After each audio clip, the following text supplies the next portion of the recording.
Each dub in the building. Yo. Back What again. up, man?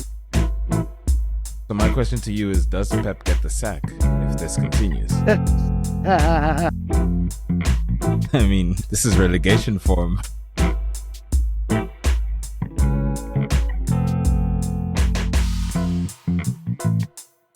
I've given up. Like, I've lowered my expectations, man. I want to have a happy season. Let's put a strong team in the Carabao Cup, put a strong team in the FA Cup, play Sterling in the league, whatever, man. 4th place and a cup.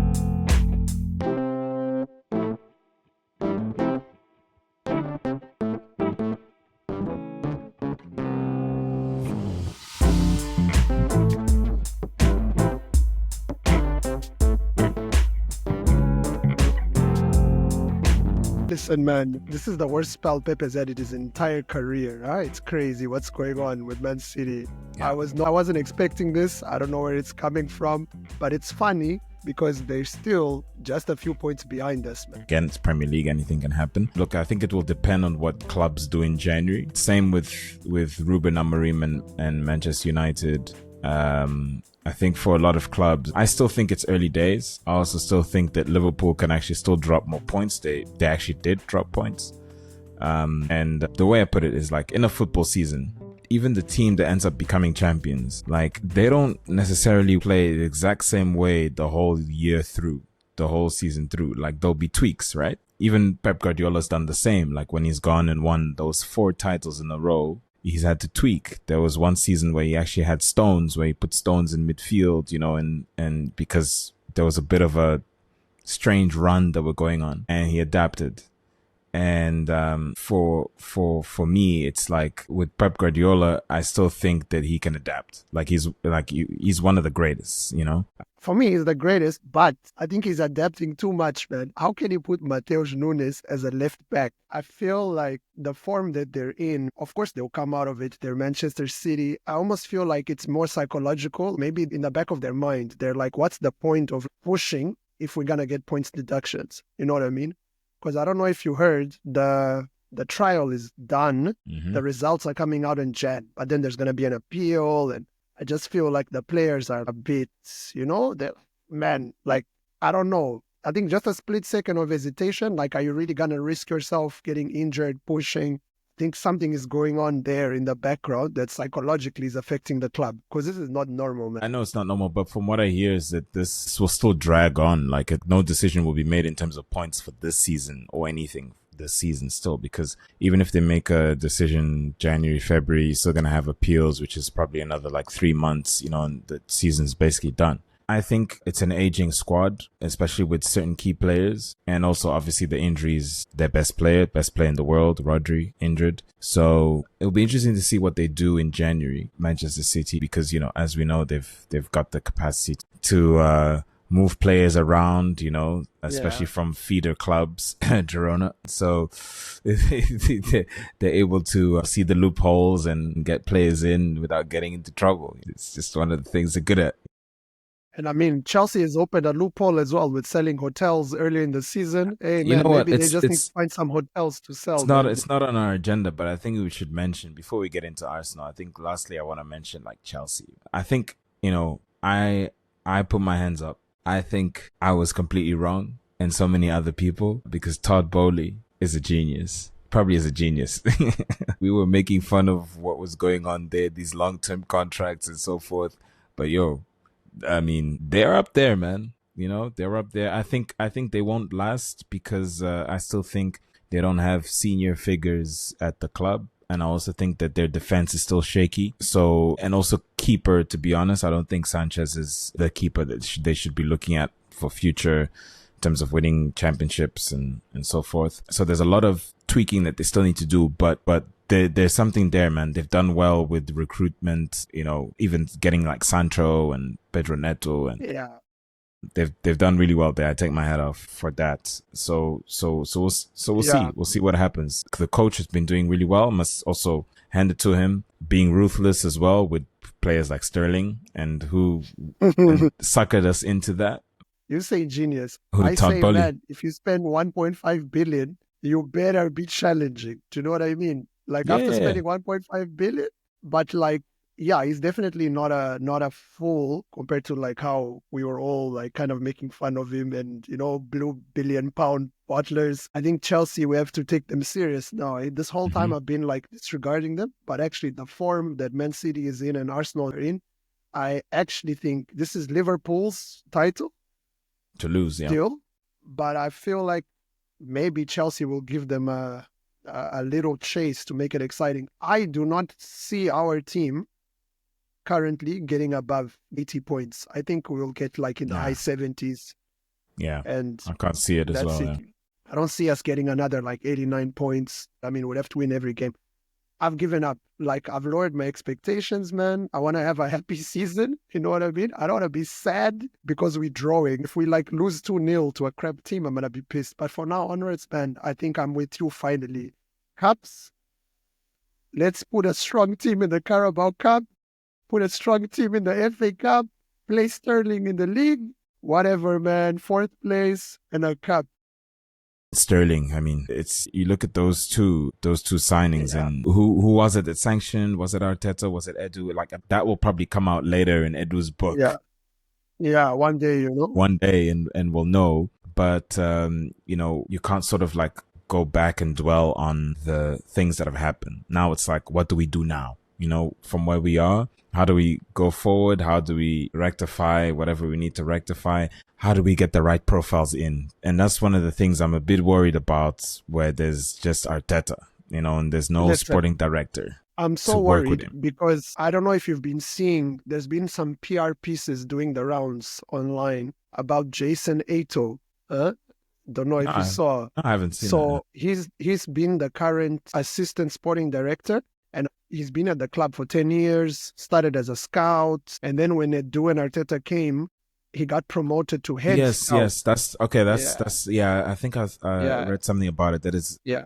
from the inside. It was some recruitment that could be coming from the inside. Yeah. So it's looking like he's the favorite, at least like the book is favorite to become the new sporting director. And apparently Arteta is like pro him, and the club is really thinking, yeah, because we've got like a 2-year plan and he's going to be able to like implement it. And I'm just thinking, if we've been planning for 2 years ahead of time, and that meant we got Sterling, Merino, and our goalkeeper, what's his name, Neto, who hasn't played 1 minute because he couldn't even play in the Carabao Cup because he was cup Still tied. can't play in the Carabao Cup. I guess he'll play in the FA Cup. Yeah. So if that's our 2-year plan, and now that Edu is gone, we're gonna have someone who, I don't know the guy. I'm sure he's dedicated to us. If he's been there for 10 years, he deserves a chance. But I just think he should maybe go to a different club, be a sporting director for 3 years, and then the club is like, yeah, you've done a good job. We know you. Come back and be our sporting director. Rather than to go from, he literally got his promotion a few years ago to head scout when Edu fired like all our scouts and decided to like change the scouting structure.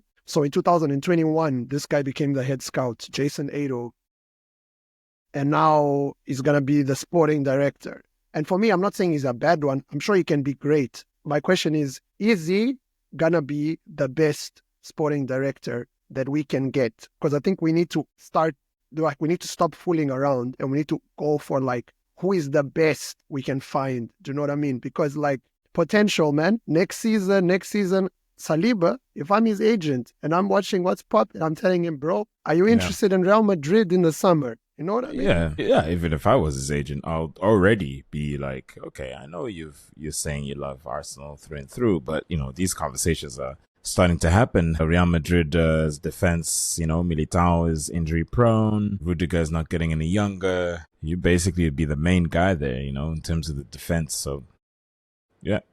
And that happens. That's world football. Those conversations do happen. We've had it before at Arsenal. Players we thought would be playing there forever and eventually not. The same goes for Saka as well. As much as he'll end, you think so? Homeboy, anything can happen in football, man. And that's the thing. It's you, in terms of Arsenal Football Club, gotta keep the eye on the ball, gotta keep competing up there. And what I mean competing up there is that we just gotta make sure we always get Champions League, man. We've seen what not getting Champions League means and what it does to a club.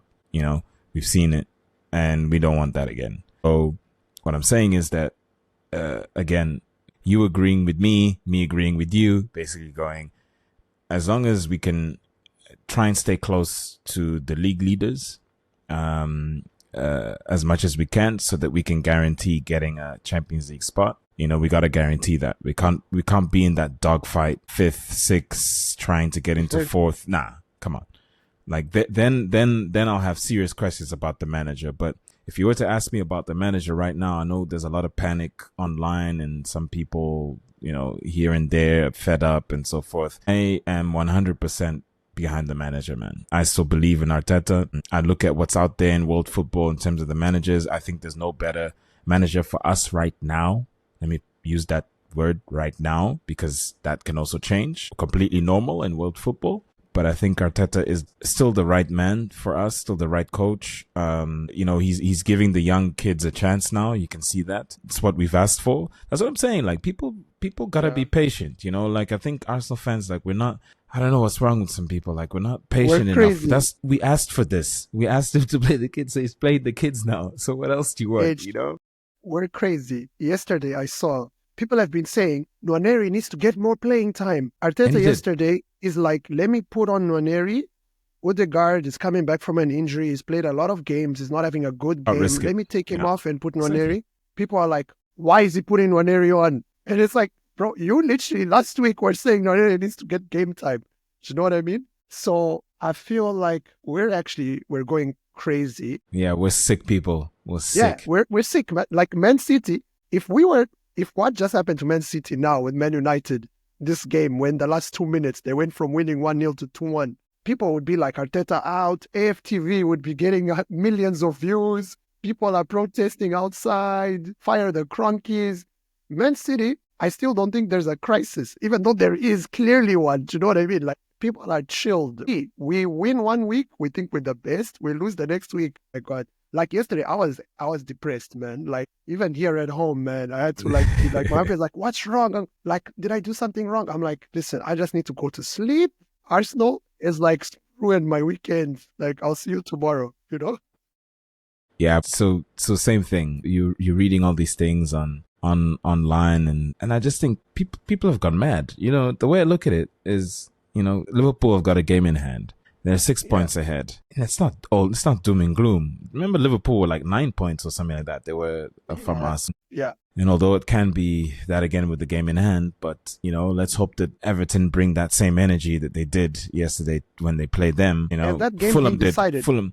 Yeah, I think they're playing next year. I think they're playing next year, February, which is good because it's going to pile on more fixtures for Liverpool, which is great.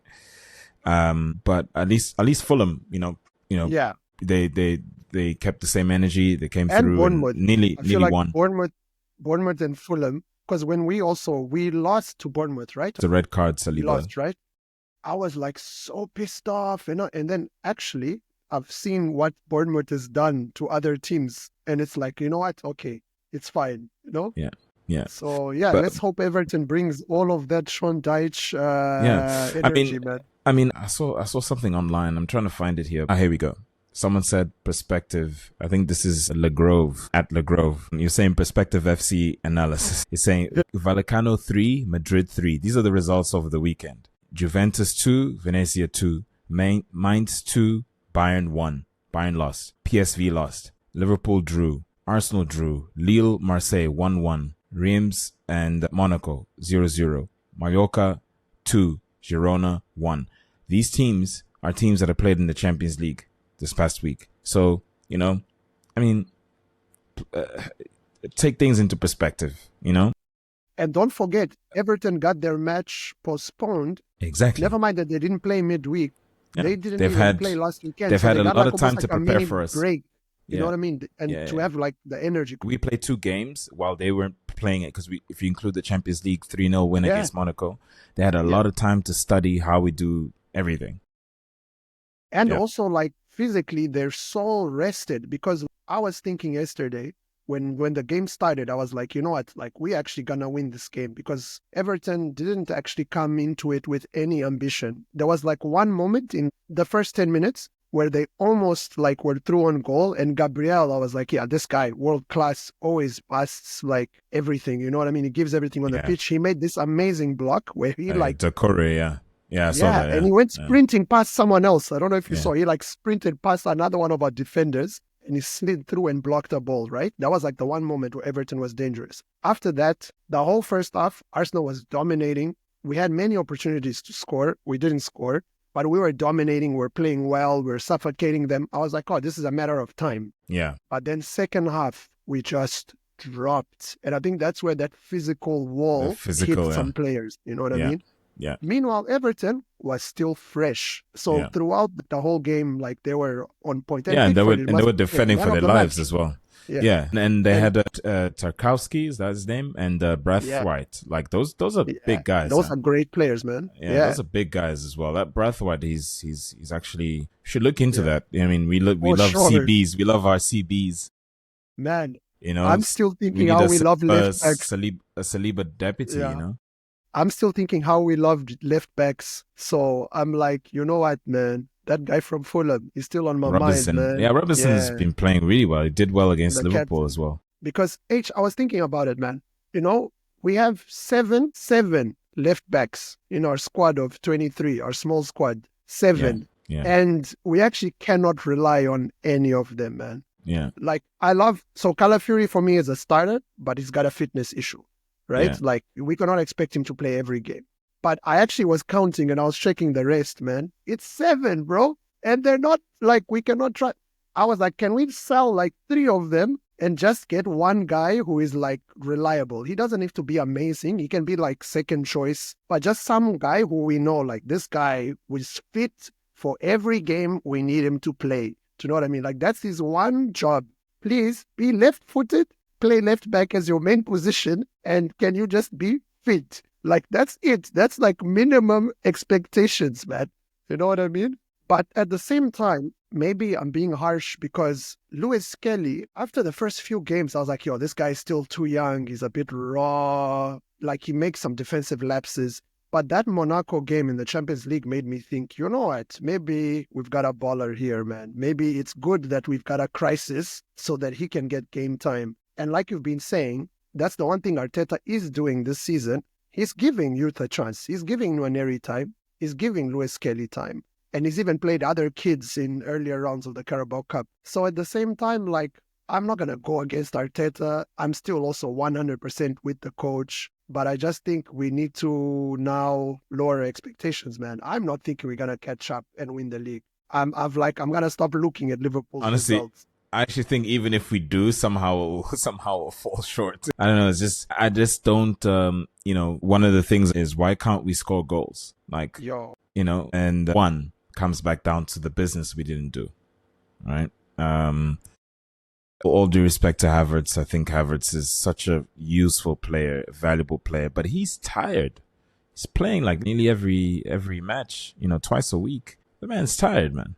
And then you need another striker that's of a different profile. I mean, the one thing that Arteta talks about is finding different ways of playing or different ways of, not only being the best in every department, finding different ways of playing and being the best in every department, in everything. He wants to be the king of everything. Being the king of corners, the king of penalties, the king of free kicks, I guess that's the aim. We want to get there. Everything. Like, he's basically said what he wants for this team. Fantastic. I get it. I support it. Obviously, I think no fan would say no to that. So we need different profiles, players as well. In order for that to happen, you need to, right? So that when you're playing teams like Everton, who from the first minute are going to put 5 defenders and 2 central midfielders in front of the back 5, low block basically, and you've got to find ways around that. You got to find ways around that. You've got to mix it up. If something's not working, who do you bring off the bench? All those kind of tactical decisions and squad rotation that will happen in the season. But with us, with such a, one small squad, 2, our profiles in attack, this season's poor, man. It's like, I'm actually surprised that we actually like up there. We actually, but it hasn't been great. It's actually all scary. Saka, man. It's all Saka, man. Yeah. Without Saka, I don't know where we would be, man. It's back to dog. Yeah. Dog. Yeah, man. Like, But it's crazy because so I was looking, I mean, the visual you shared about the front six and how many goals and assists they've had. Like we know, okay, Odegaard's been injured, but like for me, Martinelli and Trossard, I don't understand what's going on, man. Like I get it that our left side has been a bit problematic. We've had the 7 left backs that Arteta has been trying in the past 2.5, 3 seasons. I get it. And we also, our midfield has been a bit lacking. But regardless, the two of them, they were playing against Ashley Young, man. Ashley Young is 39, I think, by now. Yeah, 39. What was for me frustrating wasn't even the fact that, like, they tried and they didn't manage. It's that they didn't try. There was one moment where Trossard actually did try dribble and he managed and he sent a nice cross. But besides that, our wingers on the left side have they don't even try to dribble. They don't try a 1v1. And you're playing against Ashley Young. So I'm like, guys, what is going on? Like Saka is literally having to do everything. He's having to create, having to score, having to dribble. Yeah. You know, I love a Martinelli. Having to cut inside into the middle. Sometimes he goes even in the middle. Yeah. So I agree with you. I think one thing I saw as well is that what's happening with Martinelli and Trossard, it almost feels like there's a little bit of like hesitation or like lack of belief that you can take on the man. And sometimes it's hard to explain, right? Where you look at other kind of like wingers, it's almost like even Saka, you even look at Saka sometimes has 2-3 guys basically. You know, you have the left back that's kind of like on him, and then you have the winger who's come to support the left back, you know, when he's playing against Saka, because, you know, they basically double him up, right? And even when they double him up, he still finds ways of sneaking through, even if it's a 1-2 with Odegaard or whoever's playing Timber or even Thomas Partey. I mean, we're missing a lot of that Saka and Ben White as well, you know, that relationship, we're missing Ben White that chemistry. As well, yeah, the overlap. Yeah. When was the last time you saw Arsenal fullback overlapping, man? That's like, we don't have fullbacks. Not the left, it's been years, you know, and the right now, it's like, hey, man. Yeah. We've been missing Ben White in that regard for sure. And look, and Ben White, you know, he's not the best right back in the world, but he's reliable, and he's been reliable for us. It's unfortunate. Look, he's been playing for us nonstop for quite a couple of seasons now. And this is like the first kind of like major injury for Ben White, you know, and he's had to have it. So we kind of missing a bit of that. I just feel like Martinelli and Trossard you almost need a winger who can, you know, find ways. Okay, this defender's blocking me. Fine. I'm trying to get like goal side, because the defender's also doing his job, obviously, right? Yeah. But how can I find another way to kind of get around him? Or even if it's, you know, telling my midfielder or telling my defender that, like, look, it's what we need to try and do, or like we've tried this way or another way. I just feel like, I think Martinelli's got it in him. I still do. I actually, you know, I know Bill has a different opinion around Martinelli, but Bill wants to fire the whole team, man. If it was up to him, we would have one player left. You know what I mean? I still believe in both players, man. I still believe in Martinelli. I still believe in Trossard. I think Trossard is our super sub. I think he is. But then when your super sub is not being the super sub, becomes problematic, right? And I still think Martinelli is still one of the fastest players in the league. He needs to find some way of improving this season. Otherwise, I can see him going back in the pecking order, and Arteta's basically going, you know, I'm buying a left winger for sure. We're putting our money on a left wing and a striker, maybe, I don't know. But if things don't improve for him, I can totally see that happening. So, yeah. I've been thinking about this for a bit, just because, like, you know, like, I am so biased towards Martinelli. Like, he literally was my favorite player, you know? Like, I saw even more potential in him than I did Saka, which now, when you look back at it, it's like, dude, are you crazy? Like, Saka is world class. But think about it, 2 seasons ago, Martinelli was a top scorer, right? Yeah. 15 goals in the Premier League, and like now it's like, where is that player? I used to see Martinelli as a guy who's gonna evolve into a striker even, and now I'm actually quite worried, because I saw a Arteta interview and someone actually asked him that question, and I even saw like your suggestion of maybe Martinelli needs to play striker in the Carabao Cup. Arteta actually said, I actually do not see that, and maybe he's playing mind games, but Arteta said it. He's like, he does not see Martinelli as a striker in any way. And I don't know if that is like Arteta seeing some. It made me realize, you know what? Like we as fans sometimes like we judge by what we see on a Saturday or a Sunday, which is the most important. But It's a the only time we coach, see them perform, right? yeah, Yeah. and it is the only Yeah. time that matters. But as a Yeah. coach, they're there every day in training, seeing the players' attitude, how they are, their weaknesses, their strengths, their doubts, what's happening in their personal life, all that other stuff. And it made me realize, like, maybe this is why, like, there's sometimes a misunderstanding between coaches and fans, right? Like, for me, when I think, like, why is Arteta, like, not buying a new striker? Why is he not just buying that guy? Like, why didn't he get Osimhen?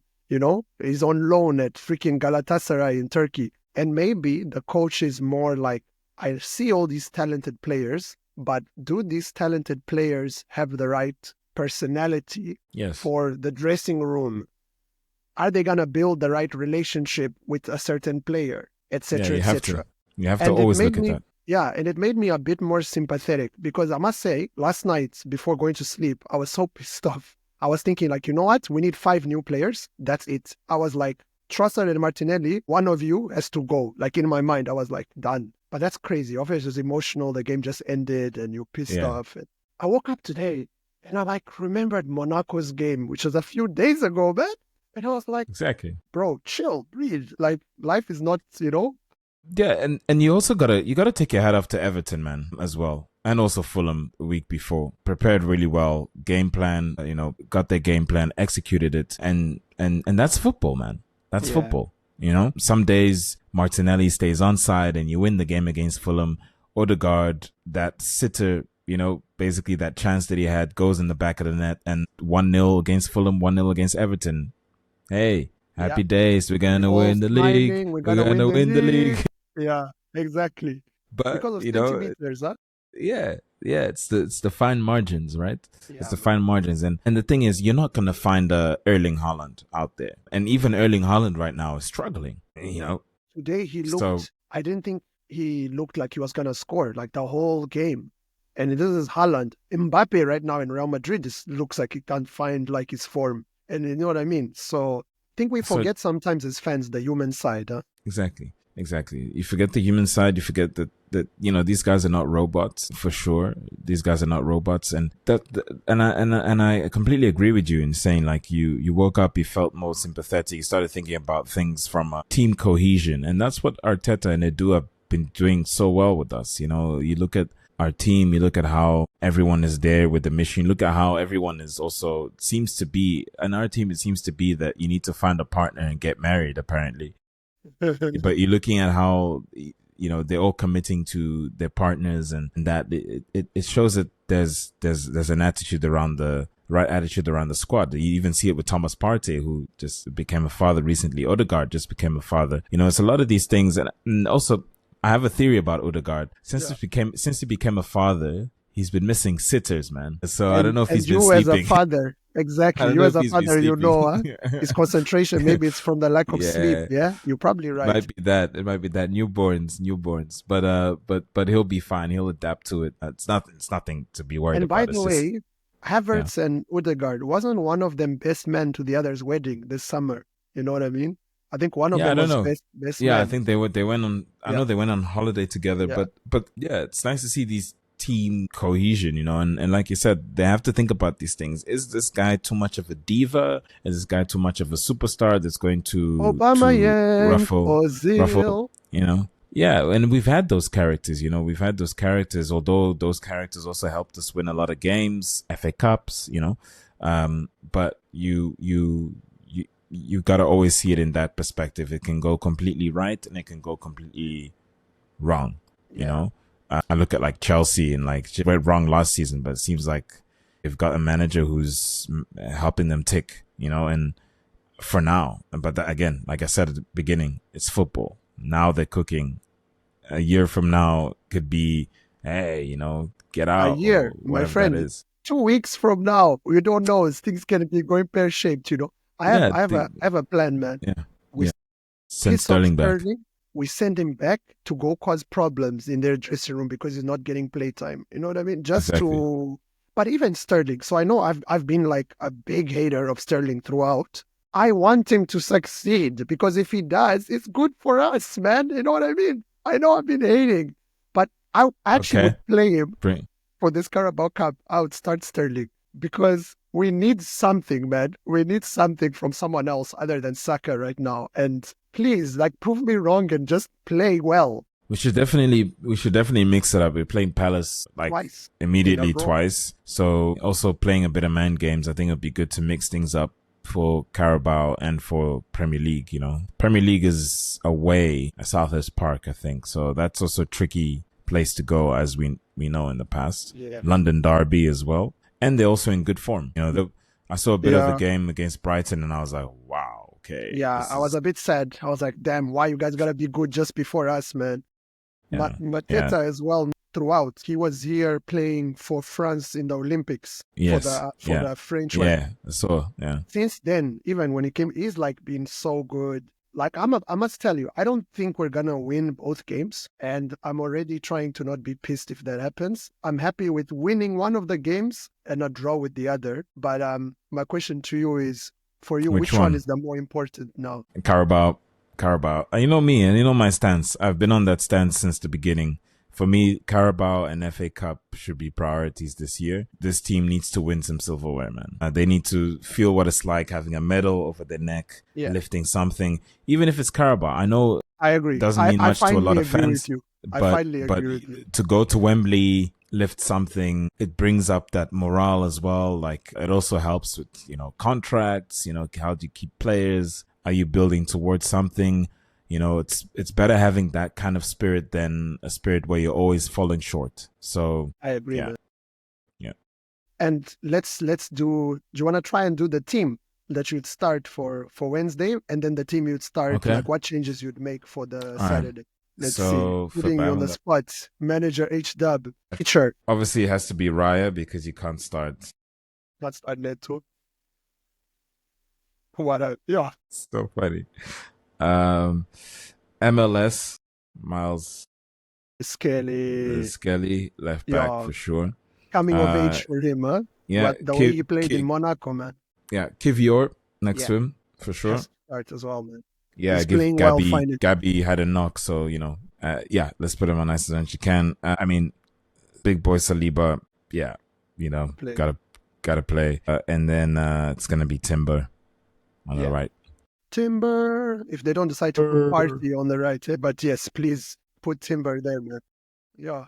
Then now it's interesting. The next sort of, we're a team that no matter who we play against, we kind of stick a little bit to our principles and what we do, right? So in terms of midfield, the Party was rested, right? And I kind of feel, even though it's Carabao, I kind of feel Party needs to come back. I agree. Into that midfield. Is he gonna do that though? I don't know. But it's okay. Now this is H-Dub as but the anyways, coach. this is me. Yeah. I'm your play assistant Party, manager. Tell me play your player of the season so far in his right position. Simple as that. Please. Yeah, man. My opinion. Again, Yeah. play him in. Play your best player this season in his natural position. So Party there on the 6th row, his best position, and then it's gonna be Rice and Odegaard, I think. But who would you do? So what would you do? What? This is your team. No, Partey, Rice, Odegaard Nice. against Crystal Palace, Carabao Cup, and you ask me like, but why Carabao Cup? Because we're this close to silverware. You win this game, and then you're in the semi-final. I know.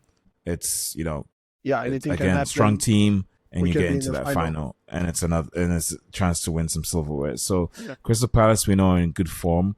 We've got to put a good team out. We've got to put a good team out. We've also got to shake off the these draws that we've been having in the Premier League. We've got to shake that off as well. We got to get the fans back as well to believe again. So my midfield 3, Odegaard, Rice, Partey up front. Up front, right? Is this when you're gonna start pulling your Pep tinkering magic here?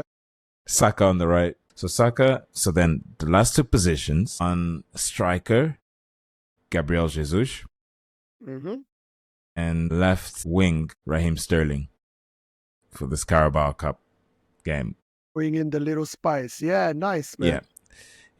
So I've gone with this team because I just feel that like Sterling on the left, cutting in, and also we need to start putting Kivior. I've been seeing what he's been doing with those balls that have been going through Mm-hmm. and runners, man. We haven't been doing enough running. I think we haven't been doing enough of those balls. I think it would be nice to switch it up a bit. It's like it almost feels like we're quite rigid. Like we're not like taking too many risks. Even the game against Everton, it's like 80 minutes, and these guys are just like, I've got the ball with a chance to like break through. No, let me go and pass it back to Saliba. And it's like, Yeah. Yeah. you know, so I don't know if the coach has overcoached these guys to like, play in a certain way that is like, if we always do this, the opponent is gonna commit, and once the opponent commits, then you've got the You must leave breakthrough it. and like that kind of coaching, which is fine. I'm not saying there's anything wrong with that, but you need Mm-hmm. to also be open to spontaneity. Like in the moment, in the game, opportunities come up. It can't just be Martin Odegaard with that mantle, with that order to do those kind of things. I think it needs to come from different players. I think it needs to, can't only be Odegaard and Saka, and you give the ball to Trossard and Martinelli, and all they try to do is go to the byline and like try and, I mean, Yeah. that's so predictable. So that's So it the was, part yeah. where I feel like I want Arteta to just bring a little bit of Arsene Wenger. You know what I mean? Like, I don't know who our attacking coach is for open play. Since we went and we got a set piece coach and Arteta is doing a lot of coaching, he needs to go and find someone for next season that is also specializing in some attacking patterns, especially if we can get combinations in the middle. And he needs to allow the team to be a little bit more risk taking. I get it that like our structure helps us not to lose and to have a great defense. But can we find ways to be just a tiny bit more creative? Because we are deserving to win these matches. We should have won against Everton. But the thing is, if you look at the XG, it was actually just over one.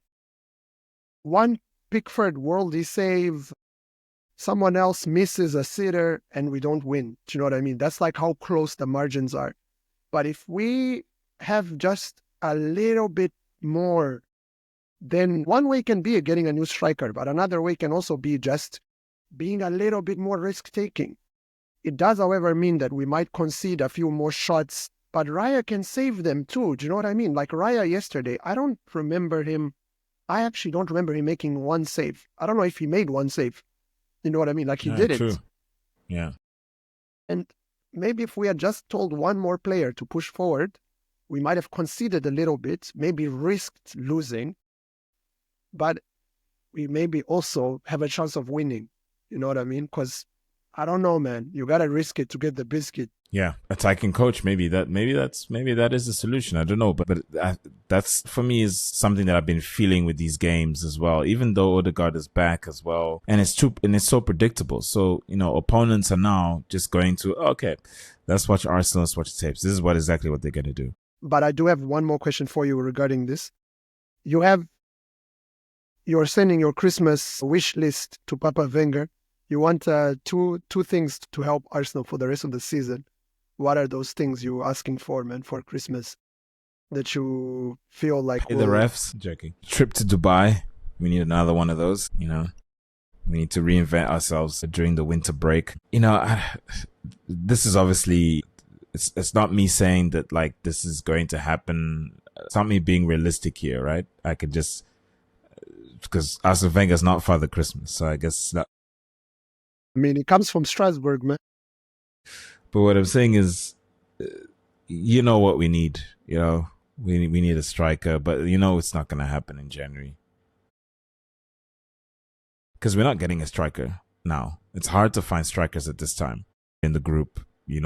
I say fucking no one because look, I wish we could say that the striker would come in, but no. But I think if you ask me the most important position, I would still think is a backup for Saka, man.